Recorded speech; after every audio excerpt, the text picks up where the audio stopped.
बोले राधा प्रेम कांत जी महाराज की।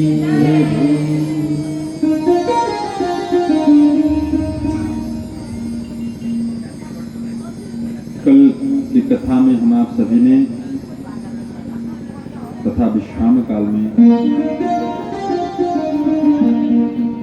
दिव्यतम ठाकुर जी का सतन भोग का दर्शन किए, गिरिराज जी के पूजन, गोवर्धननाथ के पूजन किए सभी ने।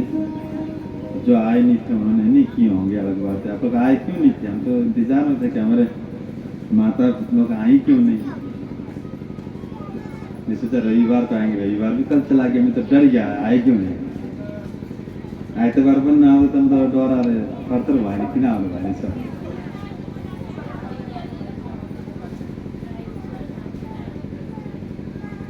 आप सभी से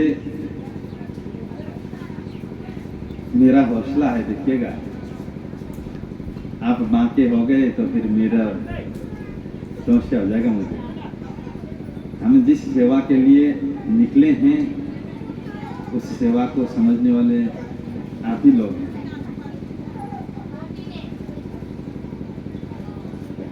इसलिए उपस्थिति आपकी होती रहनी चाहिए, जिससे मुझे मजबूती मिले, मैं कुछ कर सकूं, सेवा भाव को प्रस्तुत कर सकूं। आप सभी का साथ, स्नेह का साथ की आवश्यकता है। वह बल सबसे बड़ी बल है। ये सोच के सदैव साथ दीजिएगा कि ये मेरा ही बेटा है, कुछ कर रहा है सनातन के लिए। मेरे छोरो केही गर्दैछ यसलाई हामीले अलिकति तागत बल दिनुपर्छ भनेर है सधैँ साथ दिनु। कथामा आएर हजुरहरूले रसस्वादन गरिदिनु र कथामा हजुरको उपस्थिति नै मेरो बल हो।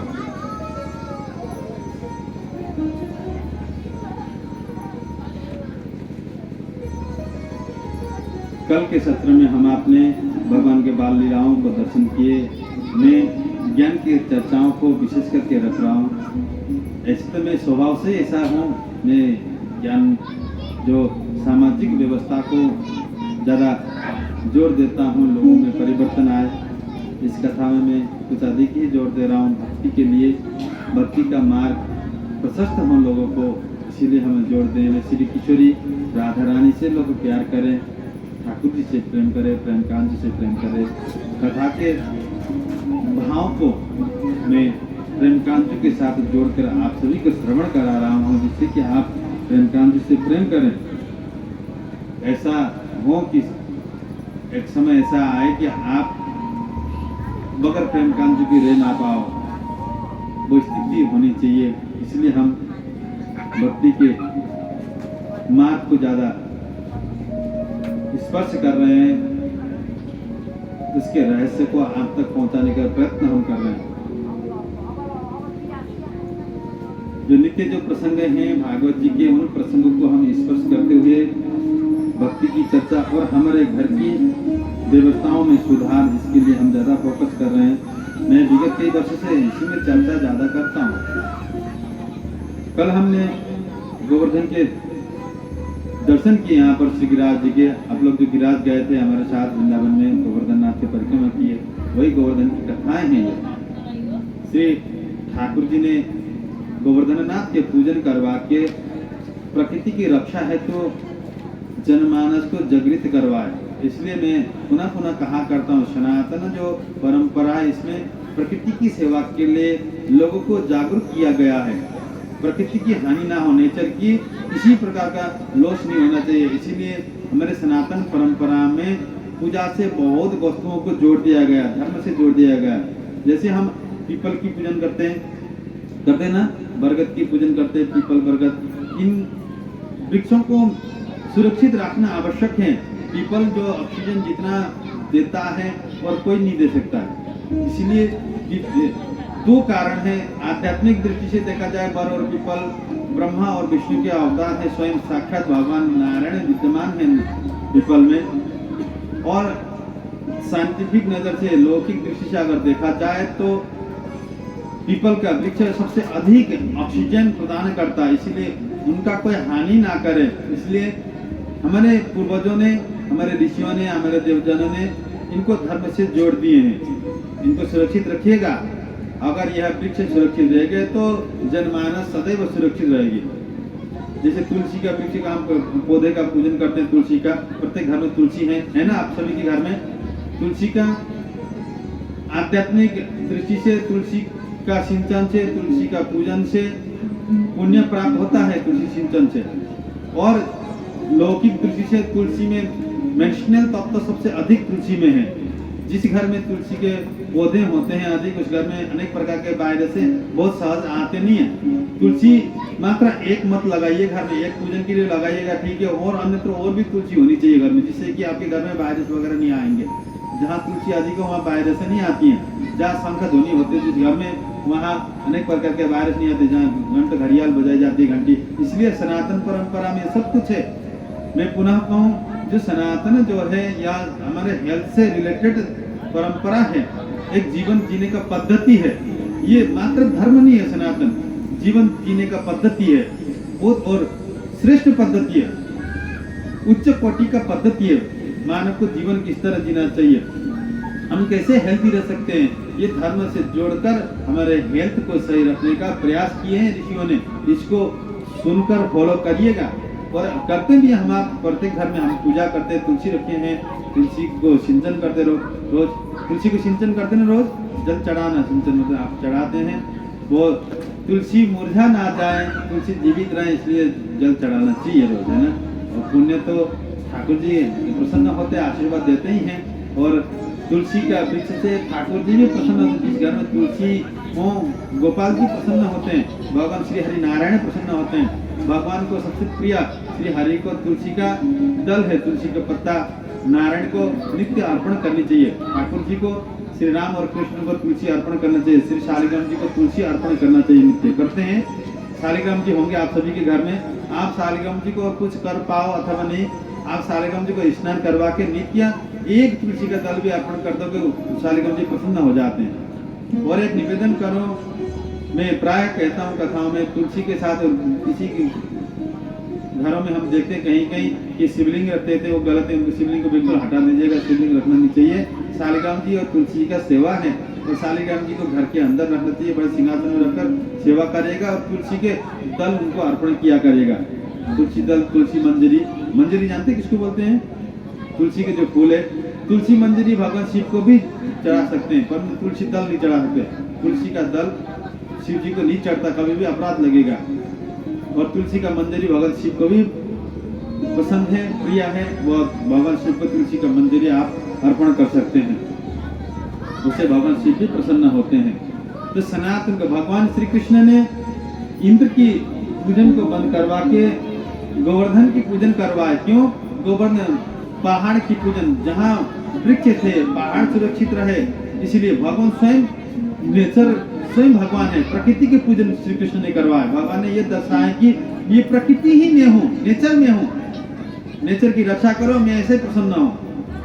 भगवान कृष्ण कहते हैं प्रकृति की रक्षा करिएगा, जो प्रकृति का हानि नहीं करता उससे भगवान प्रसन्न होते हैं। इसलिए कोशिश करना चाहिए हमारे द्वारा किसी भी प्रकार से प्रकृति की नुकसान ना हो, ये प्रयास करिएगा। अगर हमें आवश्यकता पड़ने पर हम एक वृक्ष को काटते हैं तो दूसरा एक पौधा लगाना भी चाहिए हमें। हम खाली काटते ही जाते हैं, हम खत्म करे जा रहे हैं वन जंगलों को, वृक्षों को लगाते कोई नहीं है। लगाना चाहिए, वृक्ष की आवश्यकता हमें पड़ती है, काष्ठ की आवश्यकता पड़ती है। बगैर काष्ठ के शायद आज के समय में हमें रहना भी मुश्किल हो जाएगा। हम काष्ठ को जलाते हैं, उसी काष्ठ से भोजन इत्यादि बनता है, काष्ठ से घर मकान बनते इत्यादि। परंतु इसका अर्थ नहीं कि काष्ठ काटते जाओ, आपने एक वृक्ष काटे तो एक पौधा लगाना भी चाहिए, वो एक दिन वृक्ष बनेगा, किसी को काम आएगा, वह हरियाली बनी रहेगी, वर्षा होगी। इसलिए प्रकृति के नुकसान ना हो, इसमें प्रयास हमें करना चाहिए। इससे भगवान प्रसन्न होते, श्री कृष्ण प्रसन्न होते। इसलिए भगवान ने ब्रजवासियों से बोले, इंद्र कोई नहीं होते हैं वर्षा करवाने वाले, इंद्र कोई नहीं होते हैं कि यह संसार को हरियाली करने वाले, ये तो गोवर्धन की कृपा से होती है, चलो गोवर्धन की पूजन करते हैं। ऐसा कहकर भगवान ने ब्रजवासियों को गोवर्धन के पूजन के लिए उकसाए। और ठाकुर जी की बात को सुनकर ब्रजवासी तैयार हो गए। प्रत्येक घर में व्यंजन तैयार हुआ, 56 प्रकार के। प्रत्येक घर में ब्रजवासियों ने 56 व्यंजन तैयार किए और श्री गिरिराज जी के पूजन के लिए वृंदावन से मथुरा और गोवर्धन के प्रस्थान करते हैं।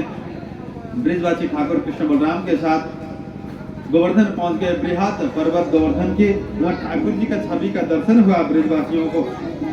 गोवर्धन में, श्री गोवर्धन पर्वत में ठाकुर जी स्वयं श्री कृष्ण का छवि का दर्शन हुआ। ब्रजवासी बालक जो भगवान के जो ग्वाल बाल थे, मित्र सखाए, वो बोलते लाला ये तो आपकी तरह दिख रहे हैं, ये कहीं आपकी तरह जैसे चेहरा भी मैचिंग है। भगवान मुस्कुराते हैं। अगर मैं इनको कहूँ कि मैं ही हूँ भगवान, मैं ही पर्वत हूँ, मैं ही पहाड़ हूँ, मैं जंगल हूँ, मैं ही वन हूँ, मैं सब कुछ मैं ही हूँ, तो ये विश्वास करेंगे नहीं। भगवान मुस्कुराए बोले हाँ दिखते होंगे परंतु है तो ये प्रकृति, आप इनकी सेवा करो गोवर्धन की।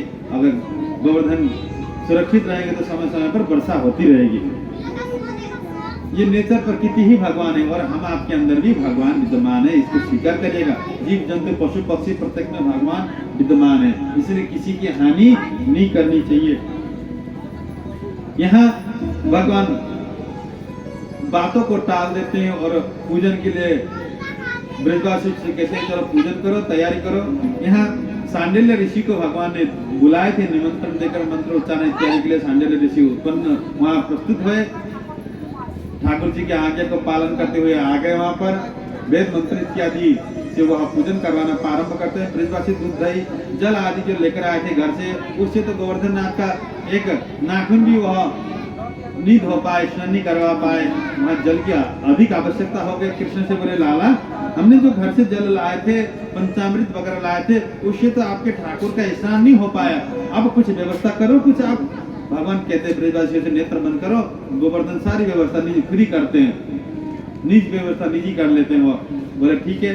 ब्रजवासी नेत्र बंद किए। भगवान ने अपना श्री बांसुरी को गोवर्धन के भूमि पर स्पर्श किए तो वो गंगा जी प्राकट्य हो गई, जिनको मानसी गंगा कहा जाता है। भगवान ने मन से प्राकट्य किए थे। बोले मानसी गंगा की।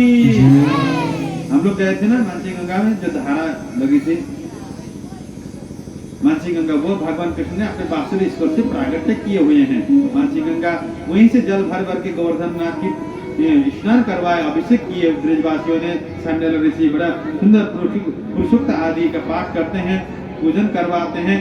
गोवर्धन को तिलक चंदन धारण करवाए। संसार के लोग बिंदी लगाती है, ठाकुर जी को बिंदा बहुत बड़ा बेंदा लगता है बृहत रूप में। ठाकुर जी का श्रृंगार पूजन इत्यादि हुआ। भगवान को भोग अर्पण किए ब्रजवासियों ने। भगवान को पान बहुत प्रिय है। ठाकुर जी को, हमारे गोपाल जी को पान का भोग लगता है। आप भी घर में कभी कभी भोग लगाते रहिएगा। जब आप अनेक व्यंजनों को परसोगे तो भगवान ठाकुर जी को पान अर्पण करिएगा। शुद्ध पान जिसमें चूना कथा इत्यादि का प्रयोग ना हो, विशेष करके तम्बाकू आदि का प्रयोग नहीं होना चाहिए। वो पान ठाकुर जी को बहुत प्रिय है। हम सोचते हैं हम ही लोग मुँह लाल करके फिरते हैं, ठाकुर जी ज्यादा मुँह लाल करते हो। ठाकुर जी को बहुत प्रिय है पान, पान का भोग लगाना चाहिए। ठाकुर जी को इत्र सेंट बहुत प्रिय है, इसलिए भगवान की सेवा के पश्चात इत्र अर्पण करना चाहिए। करते कि नहीं करते? आप खूब तैयार होने के पश्चात, आप माता लोग तो नहीं करते होंगे, आज के जो युवा जन करते हैं ज्यादा, माताएं भी करती कुछ कुछ, खूब सेंट स्प्रे करके निकलती घर से ना। हमें पसंद है, हम भगवान के पसंद के बारे में हम जानते नहीं है, जानना चाहिए। भगवान को इत्र बहुत प्रिय है, भगवान को नित्य इत्र अर्पण करना चाहिए। चाहे वो भगवान बाबा शिव को हो, चाहे ठाकुर जी को हो, इत्र प्रिय है। भगवान शिव को इत्र डालकर अगर जल अर्पण करते हैं तो भगवान शीघ्र प्रसन्न होते हैं, घर में समृद्धि आती है। आप जो शिव जी को जल चढ़ाते हैं ना, उस जल में इत्र डाल के चढ़ाने से घर में समृद्धि आती है। आपका घर का मान मर्यादा फैल जाता है, बहुत निहत होता है। जगत के लोग आपको सम्मान के दृष्टि से देखने लगेंगे। किसी को ऐसा लग रहा हो कि कहीं मान में ठेस पहुंच रही है तो भगवान शिव को इत्र डाल के जल अर्पण करना चाहिए। समझ गए? बेलपत्र में चंदन लगाकर, जो खुशबूदार चंदन लगाकर भगवान शिव को अर्पण करिएगा, बहुत जल्दी प्रसन्न होते हैं भगवान शिव। बेलपत्र कहीं खंडित नहीं हुए हो, तीनों पत्ते सुरक्षित हो, उन पत्ते में चंदन लगाकर और ऐसा हो उसमें जय श्री राम लिख के अगर अर्पण कर तो भगवान शिव और ज्यादा प्रसन्न होते हैं। हनुमान जी को भी ये क्रिया की जाती है।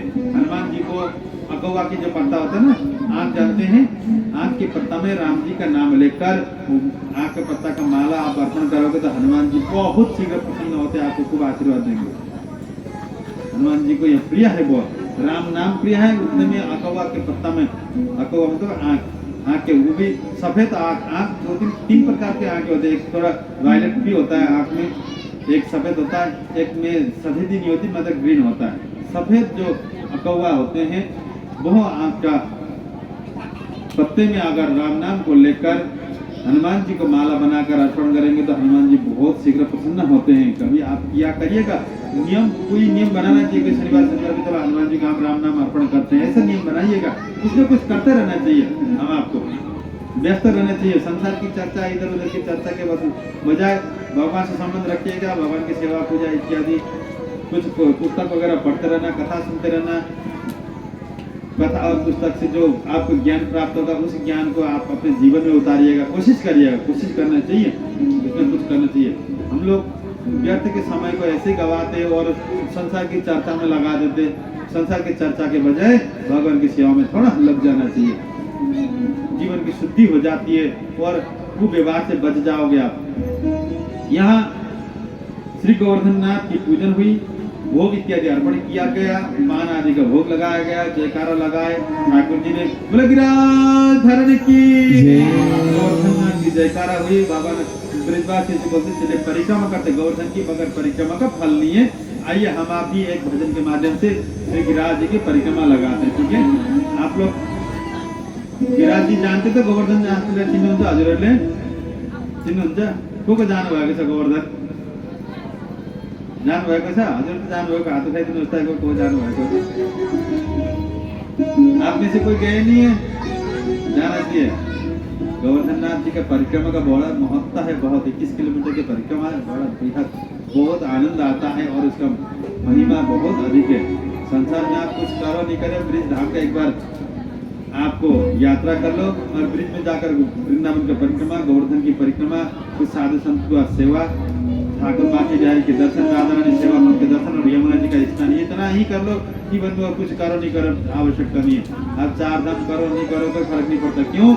ब्रिज में ही भगवान ने 4 धामों को बुलवाया। मैं अभी कथा में आगे इसमें आपको श्रवण करवाऊंगा भगवान कृष्ण ने क्यों ब्रिज में 4 धामों को निमंत्रण किया। आइए एक भजन के माध्यम से हम आपसे ऐसा भाव लाइएगा कि हम गिरिराज जी की परिक्रमा करें, ठीक है।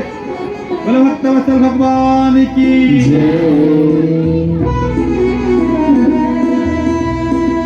कैसा मेला मेला मेला मेला लगाया तूने श्याम, कैसा मेला लगाया तूने श्याम, सारी धरती जपे तेरा नाम, कैसा मेला लगाया तूने श्याम, सारी धरती जपे तेरा नाम, कैसा मेला लगाया तूने श्याम, सारी धरती जपे तेरा नाम, कैसा मेला लगाया तूने श्याम, सारी धरती जपे तेरा नाम।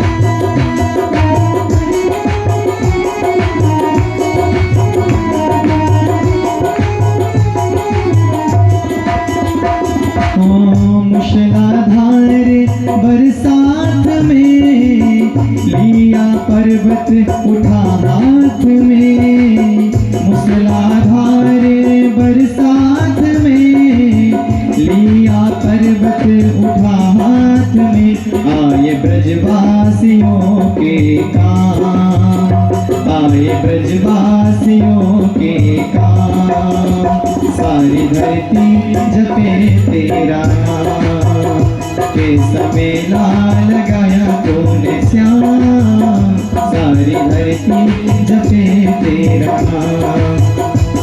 कैसा मेला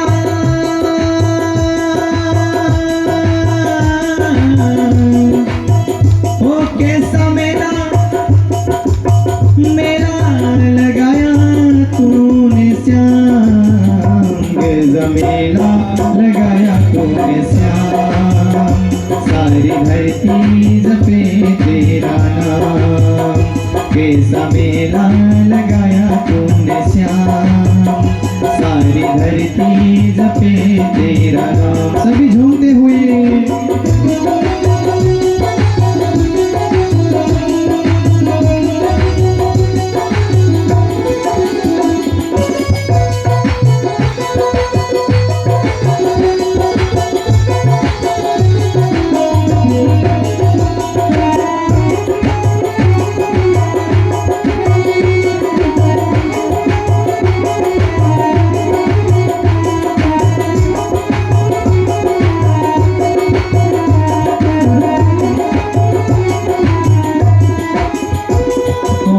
कंसवध कर दिया बेफिकर, माँ पिता कैद से मुक्त कर। कंसवध कर दिया बेफिकर, माँ पिता कैद से मुक्त कर। गाये धरती और अंबर तमाम, गाये धरती और अंबर तमाम, सारी धरती जपे तेरा नाम। कैसा मेला लगाया तूने श्याम, सारी धरती जपे तेरा नाम। कैसा मेला मेला मेला मेला लगाया तूने श्याम, कैसा मेला लगाया तूने श्याम, सारी धरती जपे तेरा नाम। कैसा मेला लगाया तूने श्याम, सारी धरती जपे तेरा नाम।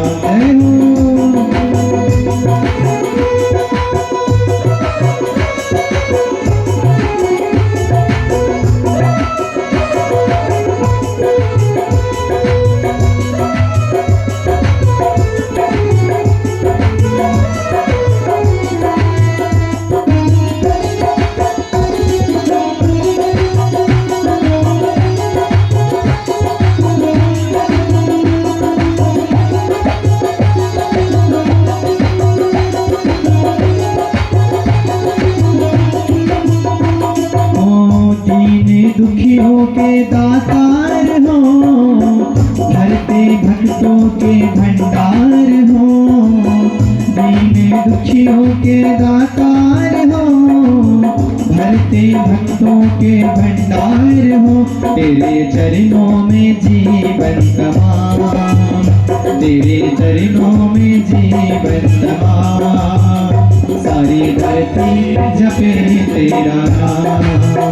कैसा मेला लगाया तूने श्याम, तेरी धरती जपे तेरा नाम। कैसा मेला मेला मेला मेला मेला लगाया तूने श्याम, कैसा मेला लगाया तूने श्याम, सारी धरती जपे तेरा नाम। कैसा मेला लगाया तूने श्याम, सारी धरती जपे तेरा नाम। सब मिलकर कैसा मेला लगाया तूने श्याम, सारी धरती जपे तेरा नाम। कैसा मेला लगाया तूने श्याम, सारी धरती जपे तेरा नाम। सारी धरती जपे तेरा नाम, सारी धरती जपे तेरा नाम। बोले श्याम सुंदर भगवान की जय।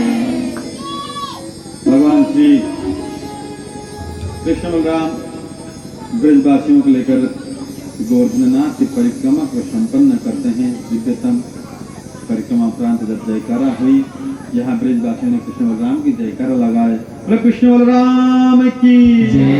जब कृष्ण बलराम की जयकारा लगाई गई, विराट जी के इंद्र जब तक यहाँ आवाज़ पहुँच गई, इंद्र इंतजार में थे कि आज प्रत्येक वर्ष की भांति मेरी पूजा होगी, जय जयकार होगी।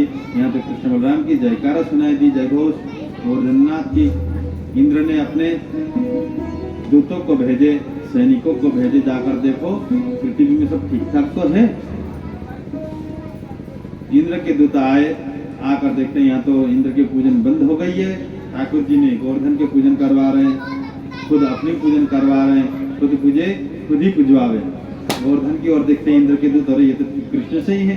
भगवान कृष्ण की ओर देखते हैं, अरे दो का शकल एक सा है। ये समझ गए, ये खुद पूज रहे हैं, खुद ही पूजवा रहे हैं। मैसेज लेकर पहुंच गए इंद्र को, महाराज जब आपकी छुट्टी हो गई, अब आपकी छुट्टी करवा दी। क्या हुआ, सही सही बोलो। बोले वास्तव में आपकी छुट्टी हो गई, जो आप पूजन की अपेक्षा में थे, अब आपकी पूजन नहीं होगी, आपकी पूजन बंद करवा दी गई। जो निर्धारित तिथि थी उस तिथि में आपकी अब पूजा नहीं होगी। क्यों, किसने यह दुस्साहस किया? इंद्र कह रहे हैं। भगवान कृष्ण के बारे में बताते हैं इंद्र के दूत, जो कृष्ण जो ग्वाला हैं, वो कृष्ण ने यहाँ कार्य किए, अपने ब्रजवासियों को लेकर गोवर्धन की पूजन करवा रहे हैं। और हमें तो ऐसा लगा कि वो खुद की पूजा करवा रहे हैं। गोवर्धन का जो चेहरा है ना, स्वरूप, वो कृष्ण से मिलता है, और हमें ऐसा लगा कि वो खुद की पूजा करवा रहे हो। इंद्र कुपित हुए, मेघ को बुलाकर आदेश दिए कि इतना वर्षा करवाओ कि ब्रिज भूमि ही डूब जाए। देखते हैं कृष्ण कैसे रक्षा करते हैं, वाला कैसे रक्षा करता है। भगवान के प्रति अपशब्दों का प्रयोग करते हुए मेघ को आदेश दिया। इंद्र राजा थे, मेघ को बात सुनना था। आगे को पालन करते हुए मेघ गड़गड़ाते हुए वर्षा प्रारंभ करते हैं। मूसलाधार बारिश प्रारंभ हुई। ब्रजवासी घबरा गए, कृष्ण के पास आए। लाला, आपकी कहने पर हमने गोवर्धन के पूजन किए, अब इंद्र कुपित हो गए, देखिए अब हमारी रक्षा कौन करेगा? ठाकुर जी कहते हैं ब्रजवासी से चिंता मत करो, आपने गोवर्धन के पूजन किए तो आपकी रक्षा भी गोवर्धननाथ ही करेंगे। सभी लोग हाथ जोड़ो, नेत्र बंद करके प्रणाम करो, ठाकुर जी कुछ न कुछ करेंगे गोवर्धननाथ। ब्रजवासी ठाकुर जी के कहे अनुसार सब हाथ जोड़ के प्रणाम करते, गोवर्धननाथ से प्रार्थना करते, निवेदन करते रक्षा के लिए। भगवान श्री कृष्ण गोवर्धन को प्रणाम करते, श्री किशोरी राधा रानी को स्मरण करते हुए गोवर्धन नाथ को कन्या उंगली में धारण कर लेते हैं। एक पांव में खड़े कृष्ण, एक पांव को टेढ़ा किए हुए हैं, एक हाथ में बांसुरी लिए और एक हाथ को खड़ा करके कन्या उंगली में श्री कृष्ण श्री गिरिराज धन को धारण कर लेते हैं। 7 साल के कृष्ण ने 7 कोस के गोवर्धन को उठा लिया। बृहद 7 कोस कितना होता है? ये खटखटी जैसा बड़ा। खटखटी कितना कोस में होगा? 7 कोस में नहीं होगा। हाँ, इधर ये बंगलुरु वगैरह सब मिला लो तो हो ही सकता है। बंगलुरु, गौतम बस्ती, खटखटी सब कुछ मिलाकर बोकाजन का इधर से 7 कोस। गोवर्धननाथ इतने बड़े हैं, जो परिक्रमा की उनको पता है कितने परिक्रमा है। भगवान कृष्ण इतने बड़े गोवर्धननाथ को इतनी उंगली में भी नहीं, नाखून में धारण कर लिए थे। ऐसे कृष्ण ब्रजवासी से बोले आओ आओ आओ, सब गोवर्धन के तलहटी में आओ, सुरक्षित रहोगे। सारे ब्रजवासी आ गए, अपने संतान संतति गौ इत्यादि सब को लेकर ब्रजवासी आ गए। बारिश होती रही, कोई फर्क नहीं पड़ा। ब्रजवासी बालक बोलते हैं कृष्ण आप थक गए होंगे, हम डंडा आदि लगा लेंगे, आप थोड़ा आराम कर लो। भगवान मंद मंद मुस्कुराते हैं। ये ब्रजवासी भोले हैं, इनको यह पता नहीं है कि ये डंडों से टिकने वाले नहीं है गोवर्धननाथ। ब्रजवासी मानते नहीं, भले भाले, और भगवान को भगवान की दृष्टि से देखते नहीं थे। सखा अपने जैसा मानते थे, इसी में प्रेम करते थे ठाकुर जी को, और ठाकुर जी इसमें प्रसन्न भी थे। उनको बिल्कुल भगवान गिरी दिखाना भी नहीं था, वहाँ प्रेम प्राप्त था, भक्तों का प्रेम प्राप्त था, सखापन था। संतान के रूप में ब्रजवासी दर्शन करते थे। गोप ग्वाल गोपियाँ बहुत स्नेह करती ठाकुर जी से। यशोदा मैया नंद बाबा का प्रेम का कोई सीमा नहीं, इतना प्रेम करते। मैया यशोदा का तो हद, इतना प्रेम करती है अपने लाला से। इसलिए मैं आप सभी से निवेदन करता हूँ, ठाकुर जी से प्रेम करिएगा। ठाकुर जी से प्रेम करना चाहिए, संसार से खुद कर लिए, ठाकुर जी से प्रेम करिएगा। ये प्रेम बिल्कुल भी निरस्त जाने वाला नहीं है। ठाकुर से प्रेम करोगे, ठाकुर जी भी आपसे प्रेम करेंगे, बहुत प्रेम करेंगे। क्या का इजहार गोपाल जी से करिएगा बार बार। यहाँ ब्रजवासी, सारे ब्रजवासियों ने डंडा इत्यादि लगाए। भगवान सोचते हैं अगर इनका बात नहीं मानेंगे तब भी यह सोचेंगे कि देखो लाला ऐसे ही खड़ा है, सबक सिखाते। सोच के भगवान हल्का एक सूता नीचे उंगली कर लिए, चल चल चल चल के सारे डंडे टूट गए। ब्रजवासी घबरा आप तम दबके मर गए सारे। लाला बचाओ बचाओ बचाओ बचाओ। भगवान गिरिराज जी के पुनः धारण कर लेते हैं। ब्रजवासी बोले असंबित हो गया होकर, लाला हमने इतने डंडे लगाए, हम इतने ब्रजवासी लाखों की संख्या में हैं, इसका कोई असर नहीं हो और आप कन्नी उंगली से गिरिराज जी को धारण किए, ये कैसे संभव है? क्या जादू कर रखे आपने? इतना बल कहां से प्राप्त है? भगवान कृष्ण बोलते हैं कछु माखन का बल बढ़ो, कछु गोप किए सहाय। श्री किशोरी राधा रानी की कृपा से मैंने गोवर्धन लिए उठा। कछु माखन को बल बढ़ो, अच्छा हमने माखन चुन करके खाए ना, उसका बल है मेरे अंदर। और कुछ आप सभी ने सहाय भी किए हैं। जो आप हमें टकटकी लगा कर देखते हो ना, उससे मुझे ताकत मिल रही है। वो आपका ताकत भी मेरे पास आ रहा है। जिसे मैं निवेदन कर रहा था आपसे, जो आप ही मेरी ताकत है। ऐसे ठाकुर जी भी कह रहे हैं कि आप सारे कृष्ण प्रेम करते हो मुझसे, उसी प्रेम की बदौलत और किशोरी राधा रानी की कृपा से हमने गोवर्धन को उठाए हैं। राधा रानी को इतना बड़ा पद दिया ठाकुर जी ने, राधा रानी की कृपा से हम भी गोवर्धन को उठा पाए। इसलिए राधा नाम को नित्य गाना चाहिए। सेवा ठाकुर जी के करिएगा, गाइएगा राधा नाम। राधा नाम में इतना बल है, इसलिए भक्ति किशोरी का करिएगा, राधा रानी का।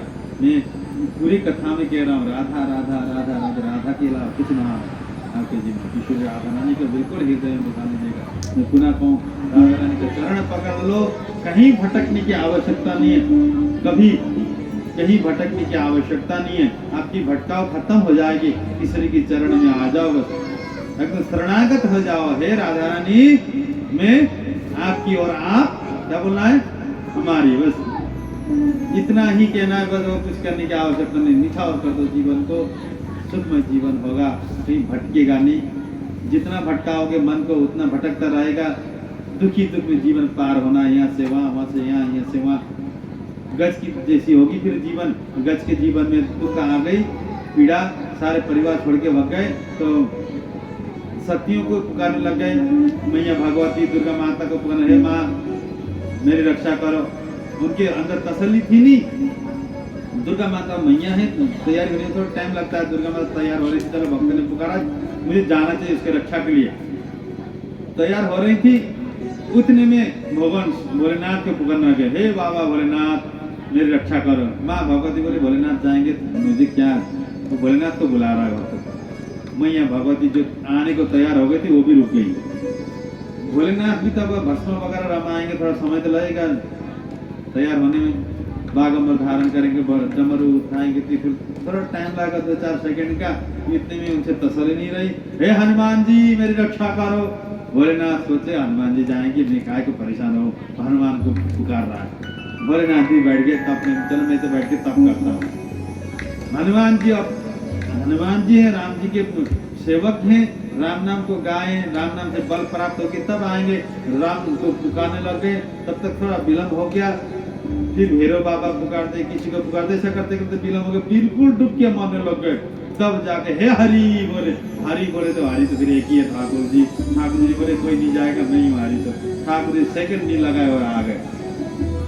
इसलिए एक साधे से सब सदे, सब साधे से सब जाए। समझ गए ना? इसका अर्थ क्या होता है? एक साधे से सब साधे, सब साधे से सब जाए। एक में बिल्कुल दृढ़ विश्वास के साथ भरोसा करिएगा। पूजन सबकी करना, प्रत्येक उत्सवों में जाना, इष्ट एक को बनाना है। दुर्गा पूजा भी मनाइएगा, शिवरात्रि में मनाइएगा, भगवान शिव को भी जल चढ़ाइएगा, सब कुछ करना। हनुमान जी की सेवा भी करना, भैरव की सेवा भी करना, काली माता की सेवा भी करना, सब कुछ करना, परंतु इष्ट एक को बनाना, श्री राधा माधव को। हनुमान जी की सेवा करते वक्त बोलना है, हनुमान जी आप जैसे भक्त हो ऐसे भक्त हमें भी श्री राधा रानी का बना दो। वास्तव में मांगना हो तो ये मांगना चाहिए। भगवान शिव के पास जाओ, जल चढ़ाओ, शिव जी से कहना है बाबा भोलेनाथ आप जैसे वैष्णव है, परम वैष्णव, आप भगवान की भक्ति करते हैं, वो भक्ति आप हमें भी दे दो, हम भी राधा माधव की भक्ति कर पाए। देवताओं से ये मानना चाहिए और पूर्ण जो भगवान के अवतार हैं उनकी सेवा में लग जाना चाहिए, निछावर होना चाहिए जीवन। श्री राधा माधव की सेवा करें, मानना सबको, परंतु इष्ट एक को बनाना। पूजन सबकी करिएगा, आप जिन जिन को करते हैं, लेकिन इष्ट एक को बनाना। नहीं तो फिर ऐसा ना हमारे जीवन में संकट आए, हम कभी बाबा जी को पुकारे, कभी हनुमान जी को करते करते बिलम हो जाओ और हम संकट से कभी उभरे ही नहीं। इसलिए सीधा एक शक्ति को आप स्वीकार कर लो, एक सदस्य सब सदेश और सब सदस्य सब जाए। घर का मालिक भी अगर एक हो, घर बहुत ढंग से चलता है, पता है आप लोगों को, और घर में सभी लोग उस साथ स्मार्ट बनने लग गया तो खत्म है, सब खत्म है। चौहान परिवार का मालिक एक हो तब मजा आएगा, फिर चौहान परिवार फिर एक जगह चलेगा। सब ये भी मालिक, वो भी मालिक, ये भी मालिक, ये फिर तो डोनेशन लेने वाले भी परेशान कर देंगे, ये भी दे रहा है 500, वो भी 500, एक तो भैया तुम, ये हमारा गार्जियन तो एक ही, ऐसा घर का गार्जियन एक होना चाहिए, परिवार का गार्जियन, और उसका डिसाइड ही सब कुछ होना चाहिए, ऐसा होना चाहिए। परिवार सब बैठ के चर्चाएं कर लो, लेकिन एक को मुरब्बी बनाओ, उसमें चाहे छोटा चाहे बड़ा कोई भी हो सकता है, कोई जरूरी नहीं कि हमेशा पिताजी ही घर को बिल्कुल संभाले। कभी घर का सबसे छोटा लड़का भी संभाल सकता है, दूसरा भी संभाल सकता है, तीसरा भी संभाल सकता है, कभी बहू भी संभाल सकती है, कोई जरूरी थोड़ी।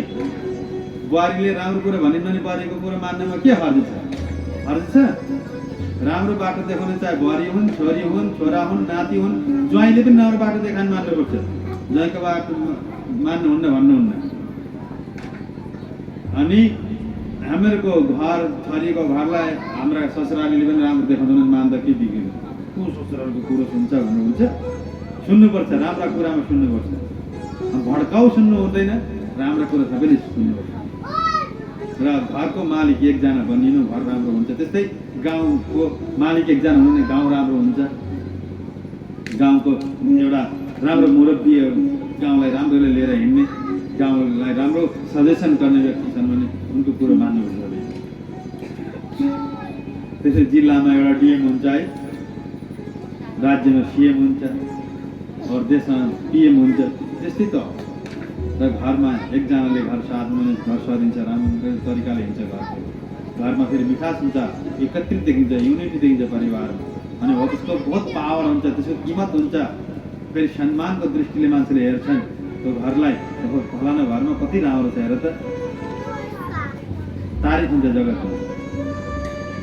त्यस्तो खालको आचरण हामीहरूको हुनुपर्छ, त्यस्तो खालको चिन्तन हाम्रो हुनुपर्छ। त्यस्तै भगवानको पनि हामी एकजनालाई इष्ट बनाउने, बाँकी सबैको सेवा गर्ने, पूजन गर्ने, मन्दिर जाने, हनुमान मन्दिर पनि जाने, दुर्गा मन्दिर पनि जाने, काल भैरव पनि जाने, हर जग्गा जाने, परन्तु इष्ट एकजनालाई बनाउने। अनि अन्यत्र मन्दिर जाँदाखेरि उहाँ गएर भन्नु, प्रभु शक्ति खोप दिनु, हामीले भक्ति गर्न पाइयो त आज हामीले के मान्ने, वास्तवमा माग्यो भने संसारको चिज मागेर लाभ छैन।